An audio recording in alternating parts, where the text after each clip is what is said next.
Bueno, para entender mejor el concepto de currículum, primero debemos entender lo que es el contenido. El contenido es ese conjunto de saberes que se busca transmitir a los alumnos en cada etapa del proceso escolar. Es un proceso comunicacional donde el alumno es el receptor y el docente es el emisor. Y en todo este contenido vendría a ser el mensaje de transmisión pedagógica. No solo es información, sino también son hábitos, habilidades, técnicas, entre otros conceptos. Bueno, todo este contenido está definido en el currículum. Para el proceso de organización y de selección del contenido, vemos que intervienen diferentes campos. Por un lado, el campo cultural, donde hay instituciones de saber superior y de investigación que van a ampliar los saberes. Luego está el campo del Estado, el cual organiza las actividades que se realizan sociales y a las personas, entonces va a tener una influencia en la elección de los contenidos. Y por último, el campo del mercado, ya que las empresas quizás demandan un tipo de perfil profesional, lo que va a influir luego en cuando se elija qué se va a estudiar. Esto es lo que llamamos presión vocacional. Bueno, como ya dijimos, dentro del currículum se definen todos estos contenidos, por lo que se podría decir que es el documento oficial donde se materializan los procesos tanto de selección como de organización de los contenidos. En sus orígenes podemos ver que tenía un sentido más restringido, que estaba asociado con el qué se va a enseñar, y bueno, solo se tenía en cuenta el contenido de cada disciplina y el plan de estudio, bueno, de las materias. Podemos ver este concepto de currículum en 1918 en una de las publicaciones de Franklin Bobbitt llamada The Curriculum, y en 1924 también en una publicación de Franklin Bobbitt titulada How to Make a Curriculum. Acá se empiezan a ver y plantear las problemáticas curriculares. También vemos que en cuanto al contexto, en la sociedad había problemáticas sociales en cuanto al currículum, ya que las comunidades demandaban que en las escuelas haya programas utilitarios y efectivos. Bueno, como ya dijimos, el currículum determina los objetivos de educación escolar y de plan de acción. Podemos decir que son los métodos de enseñanza, las actividades y los materiales que los profesores van a tomar para llevar a cabo la educación y alcanzar los fines que están propuestos. También define, bueno, las metas y los objetivos para esta acción educacional. Deben tener en cuenta no solo los contenidos, sino el espacio social, la identidad, el compromiso, atendiendo las necesidades que tiene la comunidad.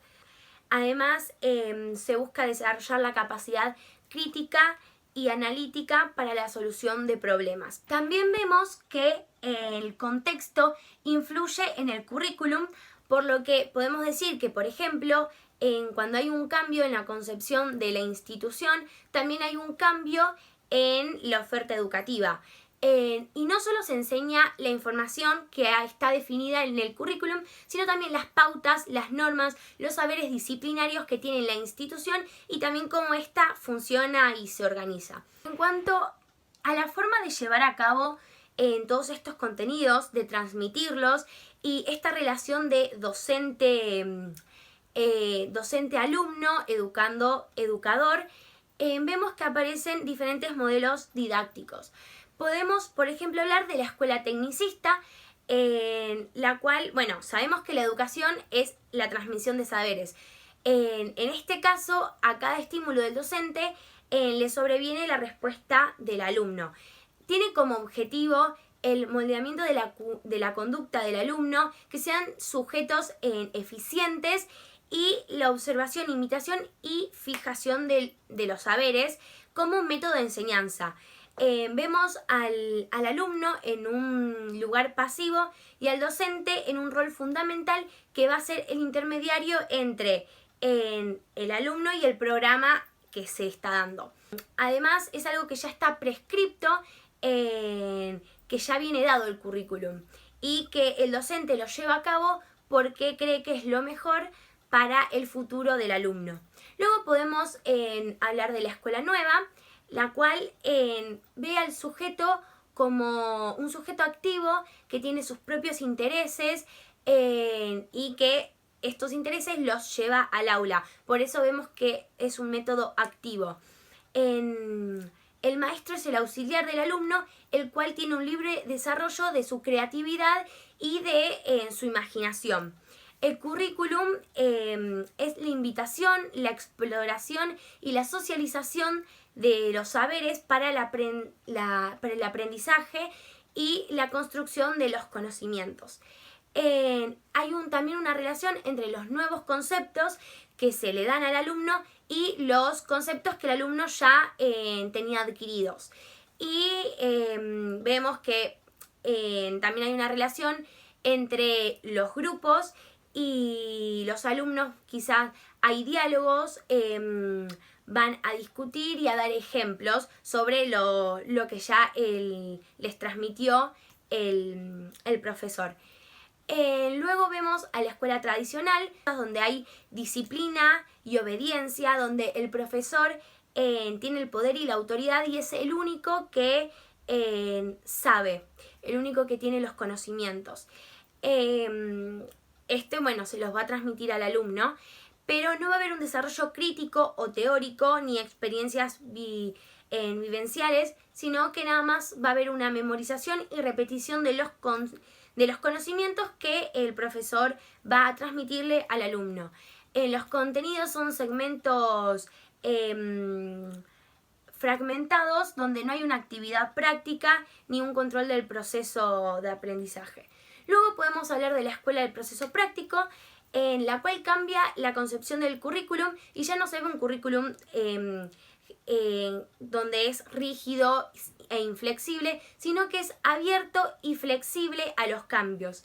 El docente no se va a ver limitado por este currículum, sino que va a tener una mayor libertad y en cuanto a cada grupo de individuos va a ir adaptando el currículum. Sabe que los contextos son diferentes, por ende, para poder transmitir conocimientos, primero debe estudiar el contexto tanto del alumno como de la institución y de las familias para luego adaptar y ajustar el currículum. Se adapta al proceso del alumno. Podemos decir que él mismo se pone a prueba cada vez que se entra al aula porque cada individuo y cada grupo lo va a llevar de una manera diferente. Lo vemos como una guía de la enseñanza, pero luego lo que se ve en la realidad puede variar y puede cambiar. También se plantean problemáticas y situaciones que el alumno va a buscar formas de resolverlo y de método de pensamiento creador y va a buscar sus propias estrategias. Por último, podemos hablar de la escuela liberadora, donde plantea una educación destinada a los oprimidos que rompa con la estructura rígida y jerárquica para transformarla. Se vincula con la humanización del individuo y la nueva forma de ver al alumno. Ahora no solo es el docente el que sabe, sino el alumno y el docente aprenden y a su vez también enseñan. Esto por ahí lo podemos ver, por ejemplo, con la tecnología, donde muchas veces los alumnos son quienes les enseñan a los docentes quizás a usar algún aparato electrónico o la tecnología en sí. Los alumnos no son vasijas vacías que hay que llenarlas de conocimiento, sino que hay un proceso de diálogo y no una estructura opresora. El alumno va a comprender lo que lee y buscarle un significado para una mayor comprensión. Se plantea el tema que se va a dar y se lo lleva a situaciones de la vida cotidiana. Por esto también vemos una relación con el contexto. Entonces ahora vemos a un alumno que escucha, que opina y que reflexiona, por lo que tiene un pensamiento crítico y no solo va a memorizar y repetir lo que el docente le transmite.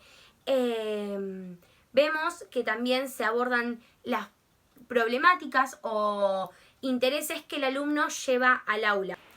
Bueno, por último vamos a hablar de las psicologías, que también las vamos a ir relacionando con los modelos didácticos que estuve hablando.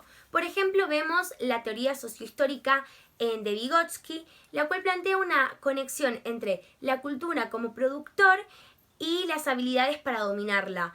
Vemos que la cultura es un rol importante y que influye en el alumno. Por ejemplo, el niño aprende mediante esta interacción de la cultura y de la sociedad y mediante procesos psicológicos y biológicos que se ven como modificadores. Hay una compenetración del entorno en la socialización de los individuos como un proceso de desarrollo cognitivo. Hay los recursos y estímulos internos del sujeto influyen en la cooperación social y permite que estos incorporen normas y pensamientos de la sociedad. Lo podemos, por ejemplo, relacionar con los procesos, con la escuela de proceso práctico y la escuela tecnicista. Luego podemos hablar de la teoría de aprendizaje significativo de Ausubel, en la cual plantea que hay información nueva que llega al sujeto y que se va a reestructurar con la información que el sujeto ya poseía de antes. Se le otorga información, como dije, al sujeto y este tiene la capacidad de otorgarle sentido y moldearlo a su vez. Vemos esta relación de contenidos previos con contenidos nuevos y por eso relacionamos en esta psicología con la escuela liberadora y la escuela nueva. No solo por el hecho de la relación entre contenidos nuevos y contenidos ya viejos, ya sabidos, sino también por el hecho de otorgarle sentido a los conocimientos que el docente le transmite al alumno. Luego tenemos la teoría psicogenética de Piaget, en la cual plantea situaciones experimentales y los resultados de estas experiencias es lo que va a construir la teoría, lo que la va a generar. Se ve conceptos como interrogación e indagación y hay una interrelación con las estructuras mentales. Hay un desarrollo del alumno en procesos de reconstrucción de conocimientos en cuanto a experiencias tanto físicas como sociales, por lo que también vemos esta relación sujeto-realidad-contexto. Lo podemos relacionar o podemos ver que en las escuelas compatibles, los modelos didácticos compatibles con esta psicología son en la escuela de proceso práctico y la liberadora, por esto mismo de que el contexto influye quizá en la transmisión de los conocimientos. Luego vemos la teoría del proceso de información de Gagné, donde vemos una interrelación entre el ambiente y la persona. Vemos que influye en la realidad en la que está el sujeto. Esta información que le entra al alumno en el sistema nervioso va a almacenarse para la memorización y luego en el momento en el que se necesite, con práctica se va a ir recordando. Esto lo podemos entonces relacionar con la escuela nueva, por esto mismo de conocimientos viejos que el alumno ya tiene, va recordando.